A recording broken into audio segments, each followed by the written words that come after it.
Letters from Kurdistan, audiobook summary. This audio is a summary and translation based on the Arabic copy of Letters from Kurdistan, written by Oskar Mann, translated into Arabic by Jan Dost, and published by Ramina. This is not a full translation of the book, it is a narrated summary of the main content, prepared in simple English for listeners who want to understand what the book is really about. Letters from Kurdistan is not a normal book with one story from beginning to end. It is a collection of letters, travel reports, and personal observations written by Oskar Mann, a German orientalist and linguist, during his journeys through Persia and Kurdish regions between 1901 and 1907.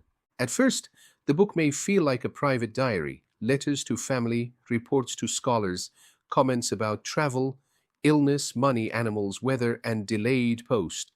But slowly, these letters become something much larger. They become a record of Kurdish language, oral literature, dialects, towns, villages, tribes, travel routes, and daily life at the beginning of the 20th century. Oskar Mann was not traveling for pleasure.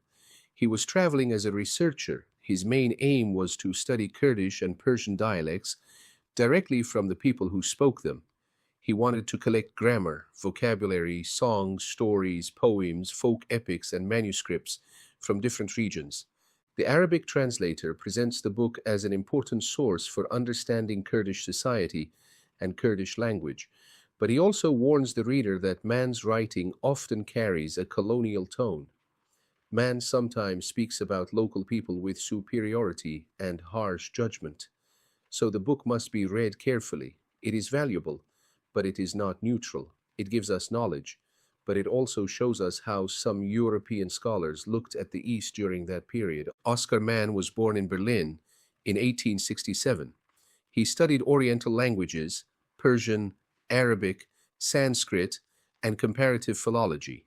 He worked at the Royal Library in Berlin, especially with Oriental manuscripts. His scientific interest led him to plan field research in Persia and Kurdish regions, and his expeditions were supported by the Royal Prussian Academy of Sciences. His first journey took place between 1901 and 1903. He traveled from Europe by train and ship, passing through Marseille, Port Said, Bombay, and finally arriving at Bushehr on the Persian Gulf. From there, he moved inland through Persia and eastern Kurdish regions. This first journey is important because it shows how Mann began building his map of languages. He visited places such as Shiraz, Isfahan, Kermanshah, Hamadan, Sanandaj, Sakez, Urmia, Tabriz, Tehran, and Saujbulaq, today known as Mahabad. In each place, he looked for speakers who could help him record local dialects. He worked with assistants, often called Mirza, who helped him write down words, translate texts, and understand conversations. One of the first major centers of his work was Kermanshah. In Kermanshah, Mann became deeply involved in Kurdish dialect research. The city gave him access to different Kurdish-speaking communities and tribal groups around the region. He studied the Kurdish dialect of Kermanshah and compared it with the speech of groups such as Kalhur, Zangana, Guran, Sanjabi, and Bajalan. Here, his work becomes very detailed. He records grammar, verbs, nouns, adjectives, stories, translations, and new words. He becomes excited when he finds Kurdish words that are not recorded in existing dictionaries. For Mann, every word matters. If a Kurdish word appears in conversation, he wants it written down immediately. But the Kermanshah letters are not only about language.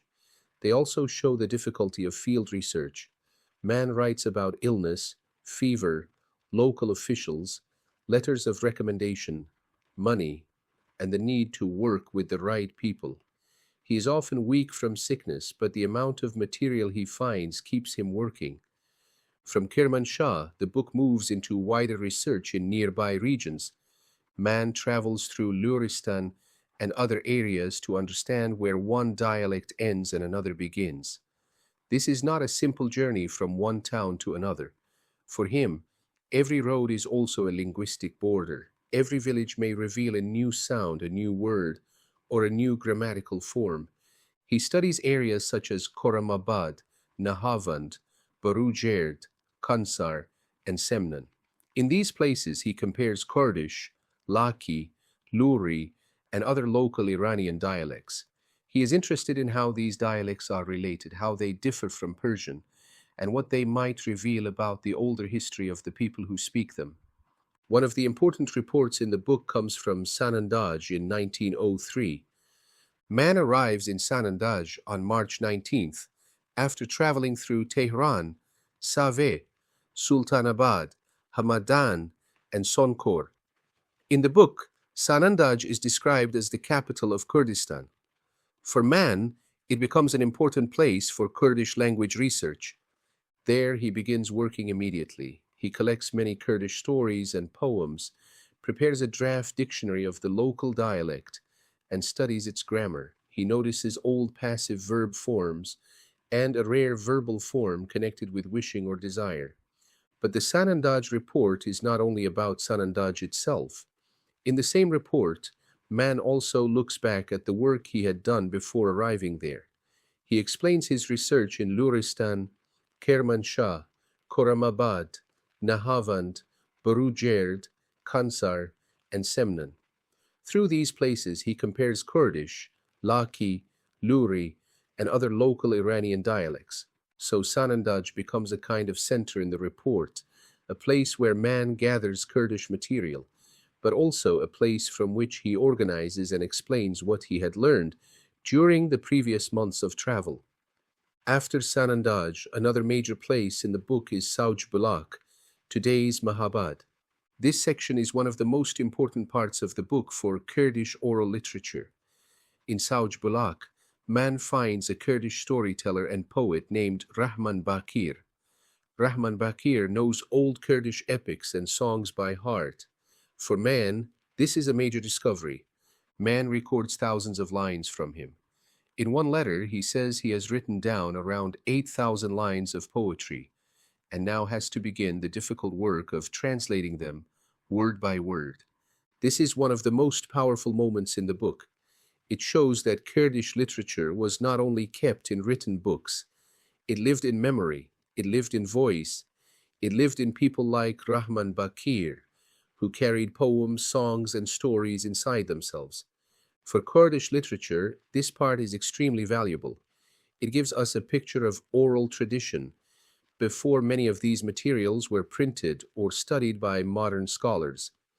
Maan had hoped to continue from Persia into Ottoman Kurdish regions, including places such as Suleymaniye, Rawanduz, Ahmadiyya, Cizre, Karput, and Mush. But this plan faced serious problems. Ottoman permission did not arrive, and Maan's health became worse. He suffered from typhoid fever and had to return to Berlin earlier than planned in 1903. But his work was not finished. His second expedition took place between 1906 and 1907. This journey was more directly focused on Kurdish regions under Ottoman rule, in areas that are now mostly in Turkey, Syria, and Iraq. Maan left Berlin, traveled through Hamburg, the Mediterranean, Alexandria, Beirut, and then reached Aleppo. Aleppo is important because it becomes the gateway to the second journey. It is not the deepest part of the Kurdish fieldwork, but it is where Maan prepares for it. He organizes money, baggage, horses, letters of recommendation, and local contacts. He also looks for Kurdish speakers who might help him with language material. From Aleppo, Maan moves toward Urfa. In Urfa, the second journey begins to feel more directly connected to Kurdish research. Maan studies local speech, records vocabulary, observes society, and prepares to move further into Kurdish-speaking regions. The letters from Urfa mix scholarship with personal life. He writes about family matters, health, money, and travel plans, but also about the daily rhythm of research. From Urfa, the journey continues to Siverek. Siverek becomes more important for linguistic work. Maan studies Kurdish forms, compares dialects, records vocabulary, and sends academic information back to scholars in Germany. The Siverek letters show both excitement and frustration. He finds useful material, but he also struggles with difficult conditions, unreliable helpers, and problems of communication. After Siverek, Maan moves through Diyarbakir and Ergani. This part of the journey becomes physically harder. The letters describe heat, fatigue, horses, roads, mountains, officials, and the difficulty of keeping the expedition moving. But for Maan, this is not only geography, it is also language. Every town and village may offer a new dialect sample.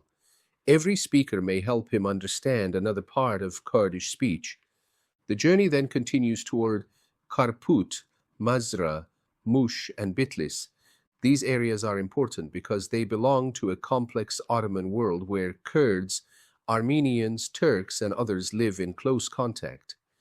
In these sections, the letters show both the cultural complexity of the region and the emotional pressure of the journey.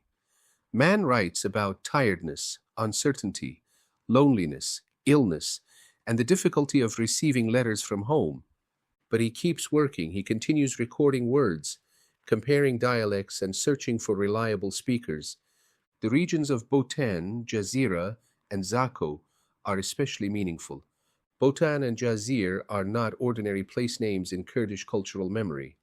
They are connected with Kurdish history, classical literature, and the wider world of Kurdish identity. Cizre, also known as Cizre, is especially associated with old Kurdish cultural and literary traditions. When man moves through these regions, the journey becomes difficult again. He faces problems with animals, transport, officials, military pressure, and border politics. But these places give the book a deeper Kurdish geography. They connect the travel letters with regions that many Kurdish listeners will recognize as historically and culturally important. Later, man reaches Mosul.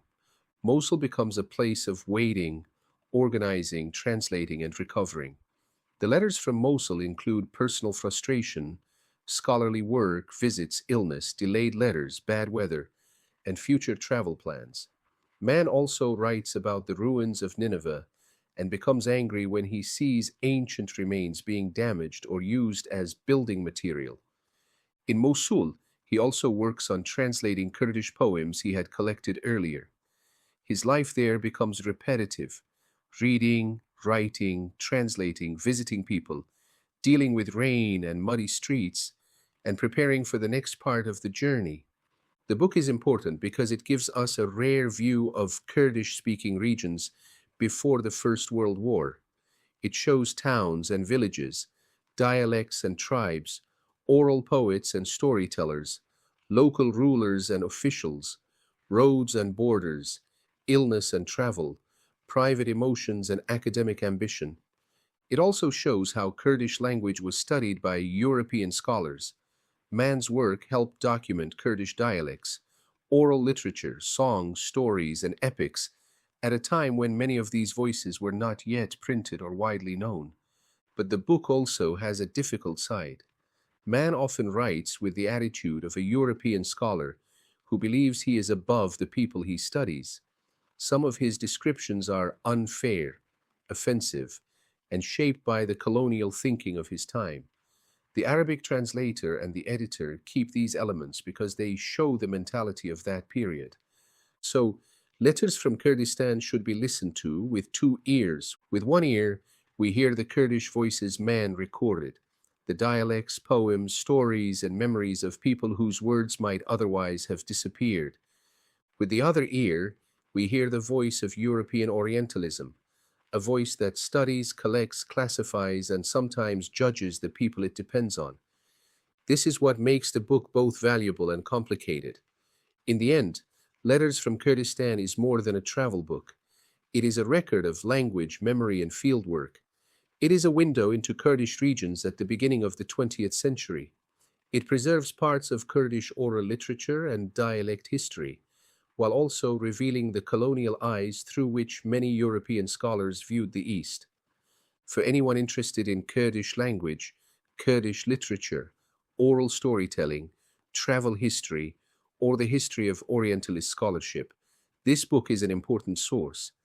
It reminds us that languages are not just systems of grammar. They are carried by people, by villages, by poems, by songs, by letters, and by memories. And sometimes a book of old travel letters can still carry the voices of a world that might otherwise have been forgotten.